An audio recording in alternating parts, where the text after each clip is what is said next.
आज हमारा पार्ट 4 मुगल साम्राज्य आ गया। इससे पहले हमने 3 पार्ट्स की बात कर ली थी। आपने ना देखी हो तो प्लेलिस्ट में जाकर देख लीजिए। हमारा पहला क्वेश्चन कह रहा है कि मुगलों के संदर्भ में निम्न कथनों पर विचार कीजिए। पहला है कि मुगल दो महान शासकों के वंशज थे। दूसरा है कि मुगल माता की ओर से मंगोल शासक चंगेज खान के वंशज तथा पिता की ओर से ईरान, इराक एवं वर्तमान तुर्की के शासक तैमूर के वंशज थे। उपयुक्त में से कौन सा कथन असत्य यानी कि गलत पूछा है। ठीक है, देख लेना कौन सा सही पूछा है या गलत पूछा। तो गलत इसने हमसे पूछा है।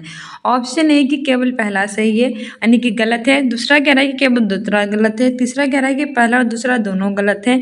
चौथा कह रहा है कि ना तो पहला गलत है और ना ही दूसरा। सही आंसर हो जाएगा इसमें हमारा ऑप्शन डी, ना तो पहला दूसरा गलत है। ठीक है, यानी कि दोनों सही है। यानी मुगल दो महान शासकों के वंशज थे, बिल्कुल सही बात है।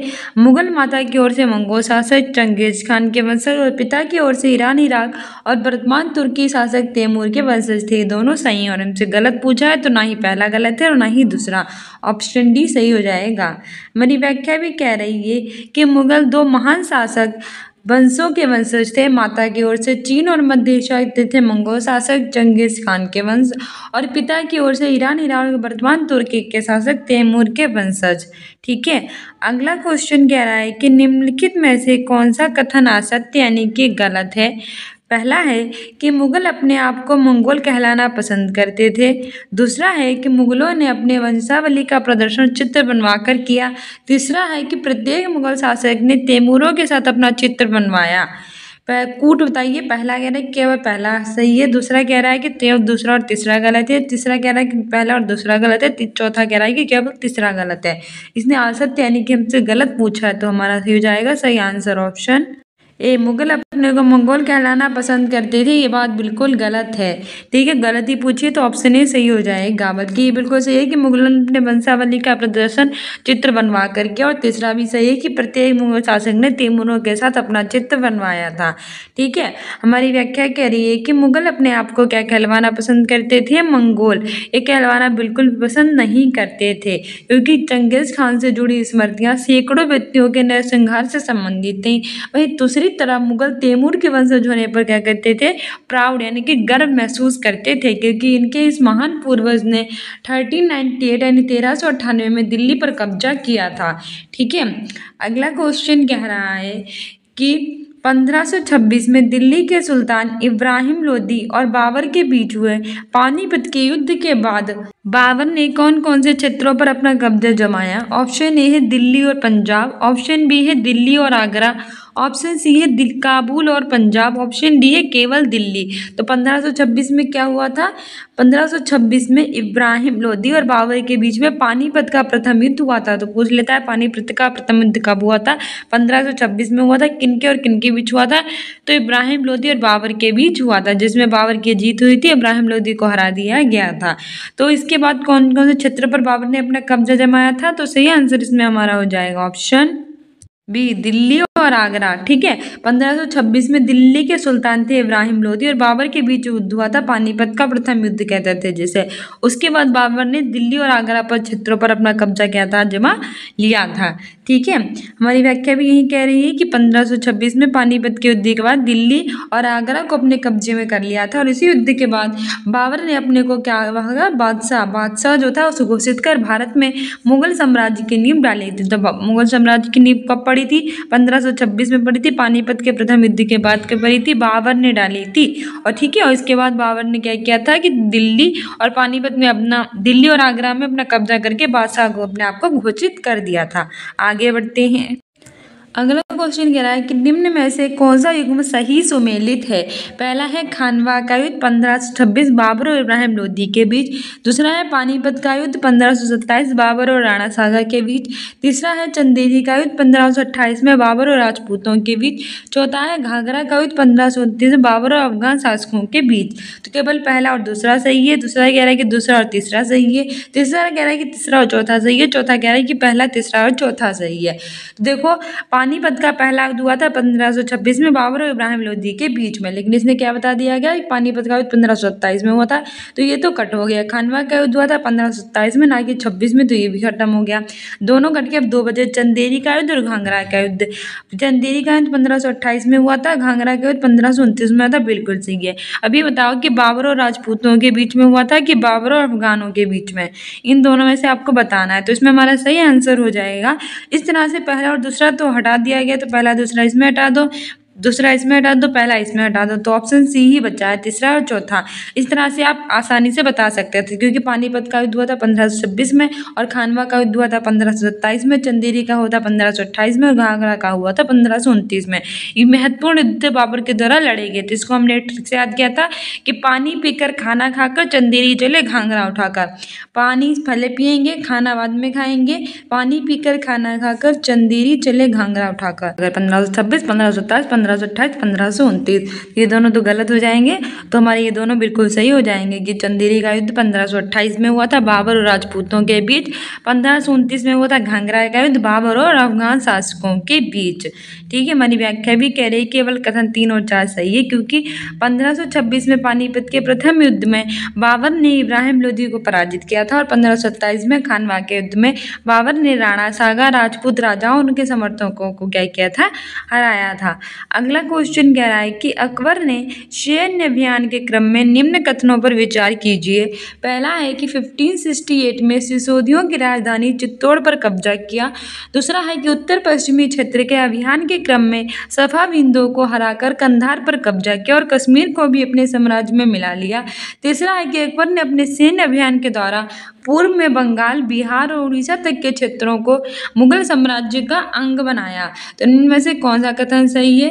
पहला कह रहा है कि केवल पहला और दूसरा सही है, दूसरा कह रहा है कि केवल दूसरा और तीसरा सही है, तीसरा कह रहा है कि केवल दूसरा, और चौथा कह रहा है कि पहला, दूसरा और तीसरा यानी सभी सही है। सही आंसर हो जाएगा इसमें हमारा ऑप्शन डी, पहला, दूसरा और तीसरा सभी सही हैं। पहला बिल्कुल सही है कि अकबर के सैन्य अभियान के क्रम में 1568 में सिसोदियों की राजधानी चित्तौड़ पर कब्जा किया था। दूसरा भी सही है कि उत्तर पश्चिमी क्षेत्र के अभियान के क्रम में जो सफाविंदों थे उन्होंने हराकर कंधार पर कब्जा किया था और कश्मीर को भी अपने साम्राज्य में मिला लिया था। ठीक है, तीसरा भी बिल्कुल सही है कि अकबर ने अपने सैन्य अभियान के द्वारा पूर्व में बंगाल, बिहार और उड़ीसा तक के क्षेत्रों का मुगल साम्राज्य का अंग बनाया। ठीक है, ऊपर तीनों कथन सही हैं। अगला क्वेश्चन कह रहा है कि निम्नलिखित कथनों पर विचार कीजिए।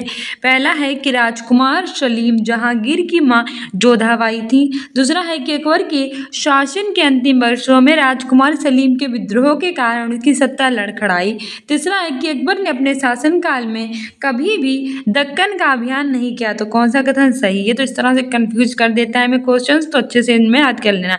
1 ऑप्शन, 4 ऑप्शन दिए गए होते हैं और चारों में से सही लगाना तो उसमें भी पूछ लेता, नहीं मल्टीपल क्वेश्चन में भी पूछ लेगा, सही गलत में भी पूछ लेगा, तो हर तरह से ऐसे क्वेश्चन पूछ लेगा। पहला है कि केवल पहला सही है, दूसरा है कि दूसरा और तीसरा सही है, तीसरा है कि केवल पहला और दूसरा सही है, चौथा है कि केवल और दूसरा, पहला और दूसरा सही है। सही आंसर इसमें हमारा हो जाएगा ऑप्शन सी, पहला और दूसरा सही, यानी कि राजकुमार सलीम जहांगीर की माँ कौन थी? सलीम की माँ थी जोधाबाई और सलीम का नाम क्या था? जहांगीर। ठीक है, बचपन नाम का था सलीम, बाद में उनका नाम जहांगीर पड़ा, इनकी माँ थी जोधाबाई। दूसरा भी बिल्कुल सही है कि अकबर के शासन के अंतिम वर्षों में राजकुमार सलीम के विद्रोह के कारण उनकी सत्ता कैसी कैसी लड़खड़ा गई थी, यानी कि जब अकबर के शासन के अंतिम वर्ष चल रहे थे तो सलीम ने क्या कर दिया था? विद्रोह कर दिया था, अनारकली वगैरह कर नहीं दिया था, तो इसके कारण उनकी सत्ता कैसे हो गई? लड़खड़ा गई थी। दूसरे दोनों सही हैं। जबकि अकबर ने अपने शासनकाल में कभी भी दक्कन का अभियान नहीं किया, बिल्कुल गलत है, उन्होंने किया था। ठीक है, आगे बढ़ते हैं। हमारी व्याख्या भी कह रही है कि अकबर ने सबसे पहले कछवाहा राजपूतों से वैवाहिक संबंध स्थापित किए। अकबर ने आमेर के राजा बिहारी मल यानी कि भारमल की ज्येष्ठ पुत्री यानी सबसे बड़ी पुत्री हरकाबाई, जिन्हें हम जोधाबाई भी कहते हैं, उनके साथ विवाह किया था। तो जोधाबाई जो थी वो आमेर की राजकुमारी थी, उनके पिता का नाम भारमल था और सबसे बड़ी पुत्री थी, इनका नाम हरकाबाई भी था। इनके साथ अकबर ने क्या कर लिया था? विवाह।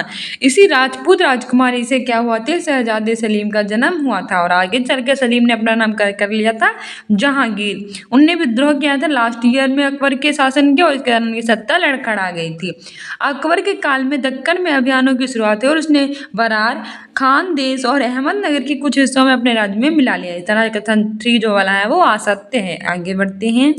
अगला क्वेश्चन कह रहा है कि खुर्रम किसका बेटा था। ऑप्शन ए है जहांगीर, ऑप्शन बी है शाहजहां, ऑप्शन सी है दारा शिकोह, ऑप्शन डी है औरंगजेब। सही आंसर हो जाएगा ऑप्शन ए जहांगीर। जो खुर्रम था वो जहांगीर का बेटा था। जहांगीर के बचपन का नाम था सलीम, इनकी माँ का नाम था जोधाबाई और जहांगीर का बेटा था खुर्रम। ठीक है आगे बढ़ते हैं। हमारी व्याख्या कह रही है कि राजकुमार खुर्रम जहांगीर का बेटा था जो बाद में शाहजहां कहलाया, यानी खुर्रम का नाम ही क्या था, शाहजहां था।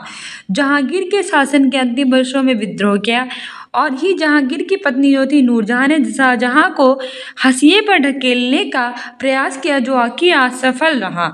तो जहांगीर की जो बीवी थी उनका नाम क्या था, नूरजहां था। और जहांगीर के जो नूरजहां थी उनका जो ये शाहजहां राजकुमार खुर्रम जो था वो शाहजहां के बचपन का नाम था। ठीक है, और जहांगीर की पत्नी थी नूरजहां। नूर की जहां यानी सारे जहां से सबसे सुंदर कौन थी, नूरजहां। ठीक है आगे बढ़ते हैं। अगला क्वेश्चन कह रहा है कि शाहजहां को अंतिम दिनों में किस जगह कैद कर दिया गया। ऑप्शन ए है दिल्ली, एक और भी पूछा जाता है तो मोस्ट इंपॉर्टेंट है। ऑप्शन बी है फतेहपुर सिकरी, ऑप्शन सी है आगरा, ऑप्शन डी है काबुल। सही आंसर इसमें हमारा हो जाएगा ऑप्शन सी आगरा। जो शाहजहां थे उन्हें अंतिम दिनों में आगरा में कैद कर लिया गया था। आगरा की स्थापना 1504 में सिकंदर लोदी ने की थी और शाहजहां ने यहाँ पे जो है वो ताजमहल का निर्माण करवाया था और आगरा में ही शाहजहां को अंतिम दिनों में कैद कर लिया गया था। ठीक है हमारी व्याख्या कह रही कि शाहजहां जो था जब बीमार हो गया तब क्या हुआ कि दारा शिकोह को शासक नियुक्त कर दिया गया और कहा कि मेरी अनुपस्थिति में यही शासक का संचालन करेगा।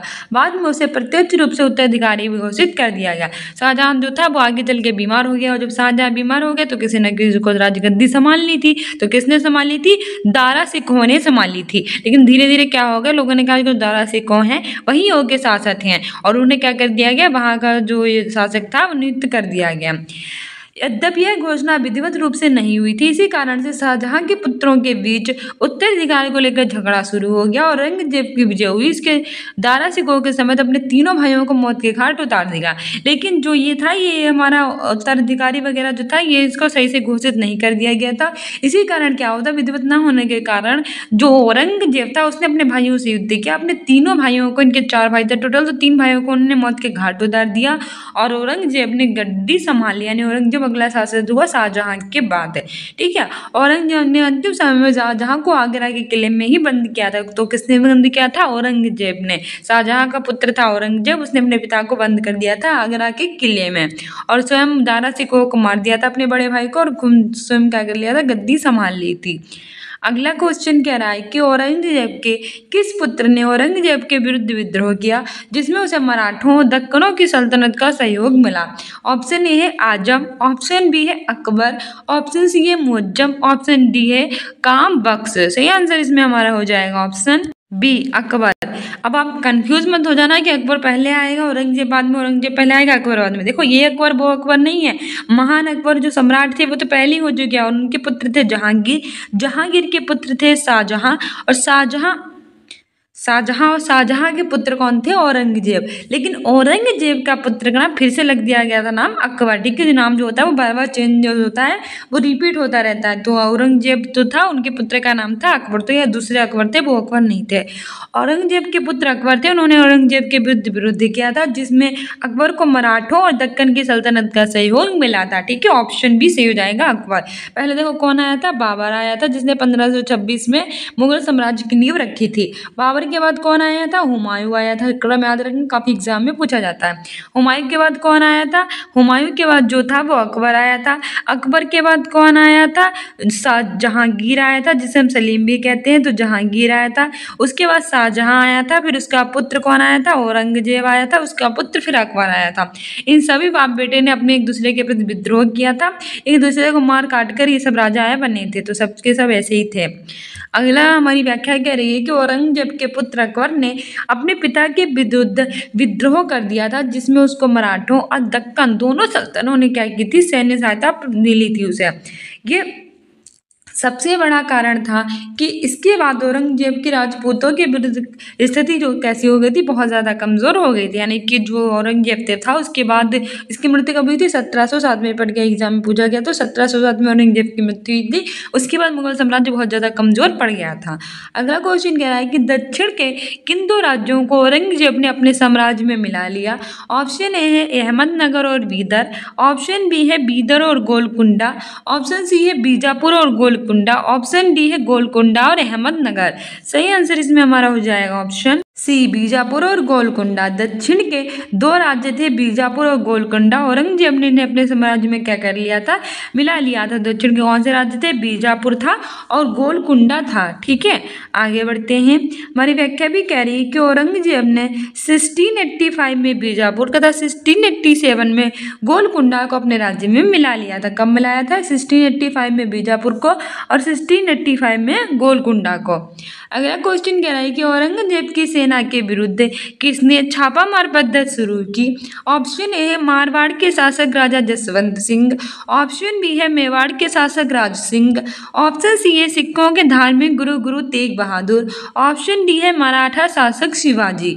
तो सही आंसर इसमें हमारा हो जाएगा ऑप्शन सही आंसर हो जाएगा ऑप्शन है मारवाड़ के शासक राजा जसवंत सिंह। औरंगजेब की सेना के विरुद्ध मारवाड़ के शासक थे राजा जसवंत सिंह, उन्होंने छापामार पद्धति जो थी वो शुरू की। ठीक है, अगला क्वेश्चन कह रहा है कि मुगल उत्तराधिकार के संदर्भ में निम्न कथनों पर विचार कीजिए। मुगलों से एक पूरा चैप्टर है, ज्यादातर पूछे जाते हैं इसलिए ले लिए गए हैं।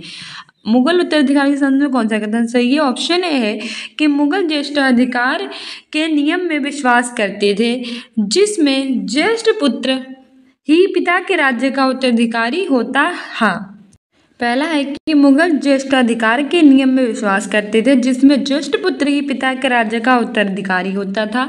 दूसरा है कि उत्तराधिकारी में शहदायत की मुगल और तैमूर वंशों की प्रथा को अपनाते थे। तो कौन सा कथन सत्य है। पहला है कि केवल पहला सही है, दूसरा है कि केवल दूसरा सही है, तीसरा है कि पहला और दूसरा दोनों सही है, चौथा है ना तो पहला सही है और ना ही दूसरा। तो सही आंसर इसमें हमारा हो जाएगा ऑप्शन बी, केवल दूसरा सही है। जो मुगल ज्येष्ठाधिकार के नियम में विश्वास करते थे, जिसमें ज्येष्ठ पुत्र ही पिता के राज्य का उत्तराधिकारी होता था, ये बिल्कुल गलत बात है, यानी ये सही नहीं है। दूसरा है कि उत्तराधिकार में शहदायत की मुगल और तैमूर वंशों की प्रथा को अपनाते थे, ये बात बिल्कुल सही, और इसने हमसे सही पूछा तो केवल दूसरा सही होगा। अगला क्वेश्चन कह रहा है कि निम्न में से कौन सा कथन सत्य है। देखो इसमें हमसे सत्य पूछा है, तो पहला है कि मुगलों की सेवा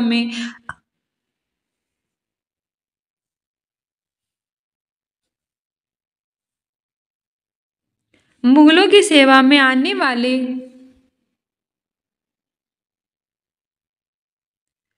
मुगलों की सेवा में आने वाले नौकरशाह मनसबदार कहलाते थे। दूसरा है कि मनसबदारों की नियुक्ति केवल योग्यता के आधार पर की जाती थी। तीसरा है कि मनसबदार अपना वेतन राजस्व एकत्र करने वाली भूमि के रूप में पाते थे। कूट यानी केवल पहला और दूसरा सही है। दूसरा है कि केवल दूसरा और तीसरा सही है। तीसरा है कि पहला और तीसरा सही है। चौथा है कि पहला, दूसरा और तीसरा सही है। तो इसमें हमारा सही आंसर हो जाएगा ऑप्शन सी, केवल पहला और तीसरा सही है, यानी कि मुगलों की सेवा में आने वाले नौकरशाह मनसबदार कहलाते थे, बिल्कुल सही है। और मनसबदार अपना वेतन राजस्व एकत्र करने वाली भूमि के रूप में पाते थे, ये भी सही है। ठीक है, जबकि नियुक्ति योग्यता के आधार पर की जाती थी, ये गलत है। व्याख्या कह रही है कि मुगल सेवा में आने वाले जो नौकरशाह थे वो क्या कहलाते थे, मनसबदार। मनसबदार शब्द का प्रयोग ऐसे व्यक्तियों के लिए करते हैं जिन्हें कोई सरकारी पद या फिर हैसियत है वो मिलती थी। इसकी नियुक्ति केवल योग्यता के आधार पर नहीं होती थी। मनसब प्रदान करना सम्राट का विशेष अधिकार था, जो किसी को भी मनसब दे सकता था। इसमें क्या होता था कि जो सम्राट होता था वो जिसको चाहे उसको मनसब बना सकता था। ठीक है, उसके हाथ में ये योग्यता जो होती थी देने की। अगला क्वेश्चन कह रहा है कि मुगल कालीन मनसबदारी व्यवस्था के संदर्भ में निम्न कथनों पर विचार कीजिए। पहला है कि मनसबदारी मुगलों के द्वारा चलाई गई श्रेणी व्यवस्था थी, जिसके जरिए पद, वेतन और सैन्य उत्तरदायित्व निर्धारित किए जाते थे। दूसरा है कि सवार पद की संख्या जितनी अधिक होती थी, प्रतिष्ठा और वेतन भी उतना ही अधिक होता था। तीसरा है कि जात पद के द्वारा मनसबदारों के रखे जाने वाले घोड़ों और घुड़सवारों की संख्या तय होती थी। कौन सा कथन सत्य है। पहला है कि केवल पहला और दूसरा सही है। दूसरा है कि केवल दूसरा और तीसरा सही है। तीसरा है कि केवल पहला सही है। चौथा है कि उपयुक्त सभी। सही आंसर हो जाएगा इसमें हमारा ऑप्शन सी यानी कि केवल पहला सही है। मनसबदारी मुगलों के द्वारा चलाई गई क्या थी? श्रेणी व्यवस्था थी, जिसके जरिए पद, वेतन और सैन्य उत्तरदायित्व जो थे वो निर्धारित किए जाते थे। ठीक है, पहला बिल्कुल सही है। आगे बढ़ते हैं। आगे हमारा व्याख्या भी कह रही है कि केवल पहला कथन सत्य है। मनसबदारी मुगलों के द्वारा चलाई गई श्रेणी व्यवस्था थी, जिसके जरिए उनके पद, वेतन और सैन्य उत्तरदायित्व जो थे वो निर्धारित किए जाते थे। कथन 2 और 3 असत्य होते हैं, क्योंकि पद और वेतन का निर्धारण जात की संख्या पर निर्भर था, और जात की संख्या जितनी अधिक होती थी और दरबार में अभिजात की प्रतिष्ठा उतनी क्या होती थी? बढ़ जाती तथा वेतन भी उतना ही अधिक हो जाता था। सवार पद के द्वारा मनसबदारों के द्वारा रखे जाने वाले घोड़े और घुड़सवारों की संख्या कैसी होती थी? 3 होती थी। ठीक है, सो डियर स्टूडेंट्स, यदि हमारी हिस्ट्री के most important 0 to hero series जो आपके सभी एग्जाम्स के लिए इंपॉर्टेंट है, इसके आगे की सीरीज हम नेक्स्ट वीडियो में लेकर आएंगे, और इसके पीछे की सारी सीरीज देख लीजिएगा, आपके एग्जाम्स के लिए इंपॉर्टेंट है।